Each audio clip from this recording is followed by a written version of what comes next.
Rabbi Yosef, regardez, on va essayer de parler de Parashat Trouma. D'accord? Regardez, Vaïdaber Hashem el Moshe les morts. Dieu, il a parlé à Moshe. Daber el Béné Israël, parle au peuple juif. Veikrouli Trouma me'et kol ish. Et d'abord, Veikrouli Trouma, et vous allez me prendre une Trouma, me'et kol ish, Asher yidevenu libo. Tout celui qui va vouloir, que son cœur va vouloir donner. Tikrou et Troumati, vous allez prendre la Trouma. Ma Trouma, c'est vous allez essayer de demander au peuple de donner tout ce qu'ils peuvent pour pouvoir construire le Mishkan, le tabernacle, pour mettre le Sefer Torah. Alors, ça, c'est une paracha très importante, la notion de don. C'est Rabbi Yosef, donner. Vous voyez bien ça sur l'espace Torah. Vous demandez aux gens s'ils peuvent donner, pratiquement personne ne donne. Et moi, je vois même pour ma yeshiva, quand je vais en Israël, quand je vais à Paris ou en Europe, pour ramasser un peu d'argent, je vois que, bon, alors moi j'arrive à ramasser parce que, bon, je vais voir des gens, quoi. Mais toujours, vous savez que c'est très dur de donner. D'accord? C'est très dur de donner. C'est normal. C'est quoi on réfléchit à. C'est quoi donner? C'est une paracha sur donner pour la Torah. D'accord? Donner pour placer un endroit où on peut poser la Torah. C'est-à-dire, c'est quoi le tabernacle aujourd'hui? C'est quoi le Mishkan aujourd'hui? C'est les yeshivot. Il faut donner pour les yeshivot. D'accord? Alors, donner pour les pauvres, c'est naturel, c'est humain. C'est pas juif seulement. Chez nous, il y a le fait de donner pour les pauvres, ça existe même dans le moussag humain. Donner pour la Torah, donner pour que le Sefer Torah, c'est-à-dire qu'on puisse développer l'étude de la Torah dans le monde, dans le clan d'Israël, c'est très difficile. C'est très difficile, je vous dis pourquoi. D'abord, on va commencer avec le principe de donner. Pourquoi c'est tellement difficile de donner? Parce que la nature humaine, elle est comme ça. Je travaille, je gagne. Et pourquoi j'ai donné ce que j'ai? Alors, la Torah nous oblige à donner 10%. Et pour celui qui peut, jusqu'à 20% de ce qu'on gagne. D'accord? Mais c'est très dur de donner. Pourquoi? Vous savez pourquoi, Rabbi Yosef? Pourquoi c'est tellement dur? Parce que j'ai gagné 6 000 euros par mois. Pourquoi je vais donner 10%?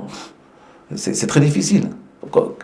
D'accord, c'est très difficile. Alors pourquoi la Torah nous a demandé, elle nous a obligés à donner 10%? Pourquoi? Alors je vais vous dire pourquoi. Vous savez que l'homme, il est constitué de deux éléments.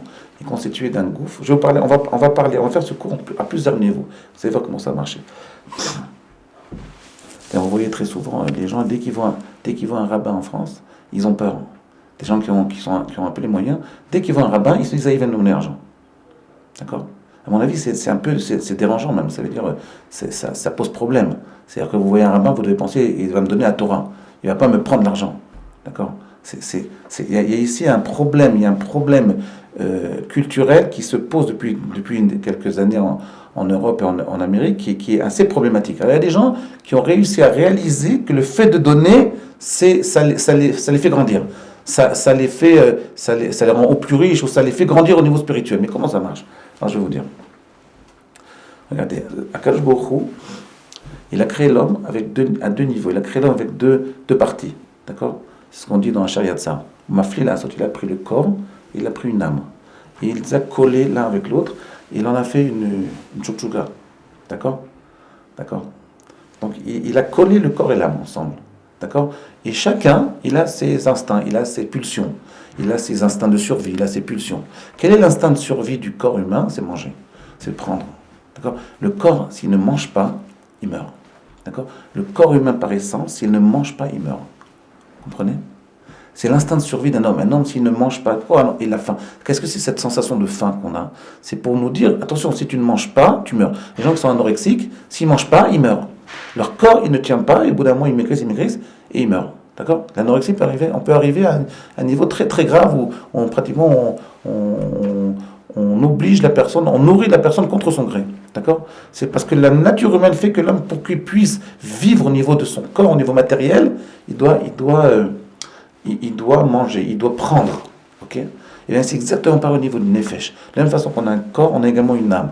Notre âme, quel est l'instinct de survie de l'âme? Qu'est-ce qui va... C'est un instinct qu'on n'arrive pas à maîtriser parce qu'on vit plus avec notre corps qu'avec notre âme. Que pour que l'âme survive, l'instinct de survie de l'âme, pour qu'une âme survive, il faut qu'elle donne. C'est-à-dire que si vous voulez, si un homme il ne donne pas ce qu'il a, une partie de ce qu'il a, son âme, elle meurt. Vous comprenez? C'est comme ça que ça marche. On va essayer d'expliquer un peu plus tard comment ça marche, plus profondément, parce que ça, je vous l'ai dit très, très, très succinctement, très superficiellement. Donc, regardez, je vous donne un exemple, à Auschwitz. Regardez dans les camps de concentration. Demandez les gens qui ont été dans les camps de concentration. Ils vont vous dire, les gens qui ont survécu, c'est les gens qui ont donné un peu de pain, qui ont donné un peu de ce qu'ils avaient, un peu d'habits. Quand les gens, ils ont donné, mais quand ils donnaient à l'époque, c'était presque mourir. Et bien des fois, c'est plus important de s'occuper de sa survie au niveau spirituel, au niveau nafshi, au niveau de son âme, que de sa survie au niveau de son corps. Les gens qui ont tenu le coup, les gens qui ont tenu, c'est parce qu'ils ont donné. Dès qu'ils commençaient à vivre uniquement à prendre, uniquement par rapport au corps, à prendre, c'était légitime, parce que sinon leur corps ne pouvait pas vivre. Mais en réalité, c'était encore plus important de donner. Ce qu'on donne, on fait que notre âme, elle continue à vivre. Elle continue à avoir envie de vivre. Ce qui donne l'envie de vivre à une âme, c'est quand elle donne. Quand un homme il donne, son âme, elle s'allume. Elle commence à vivre plus élevé. Elle commence à avoir envie de vivre. Vous voyez, ce qui donne envie à une âme de vivre, c'est de donner. Regardez bien. Normalement, donner, on perd de l'argent quand tu donnes. Tu gagnes, Netanel, tu gagnes 5 000 euros. Tu donnes 1 000. À la fin, comme il reste 8 000. Pourquoi ? Parce que ça t'ajoute. Parce que t'as gagné 5, t'as perdu 1 000, non, il reste 4 000. Mais ces 4 000 là, en réalité, le fait d'avoir donné 1 000, c'est parce qu'il va te donner, ça va te donner envie de vivre. Normalement, quelqu'un qui donne 1 000 se dit, il ne me reste plus que 4 000. Donc il est rastratisé. Il a une angoisse. D'accord ? Il a une angoisse. Mais en réalité, non. En réalité, non. Le 1 000 qu'il a donné, ça va lui permettre de faire vivre son âme intérieure. Ça va lui donner, si vous voulez, ça va alimenter son âme intérieure. Ça va donner de l'essence à son âme intérieure. Et ça va lui donner envie de vivre plus. Il va avoir un plaisir à faire ça. Il va avoir un plaisir dans sa vie. Moi, je vois des gens qui sont habitués à donner. Je sens au bout d'un moment, ils ont un plaisir énorme à donner. Quand ils réfléchissent, ils se disent, mais attention, mais qu'est-ce qui se passe là ? Qu'est-ce que je fais là ? Mais en réalité, après l'avoir fait, ils ont un plaisir à donner. Maintenant, il faut donner d'une façon limitée. Il y a des gens qui donnent tout. Il y a des amorim dans la Gemara, il y a plein de Gemara qui nous racontent qu'il y a des gens qui voulaient donner tout ce qu'ils avaient. Tellement ils avaient un plaisir à donner. Pourquoi ? Parce qu'ils vivaient tellement avec leur âme qu'ils sentaient très très profondément cette envie de donner, ce plaisir à donner. Il y a un plaisir à donner. D'accord ? Maintenant, vous allez me dire, pourquoi on ne sent pas ce plaisir ? Parce que c'est très simple, parce qu'on vit avec notre corps et on ne vit pas assez avec notre âme. Et c'est ce qu'on va essayer d'expliquer demain. Voilà, à demain.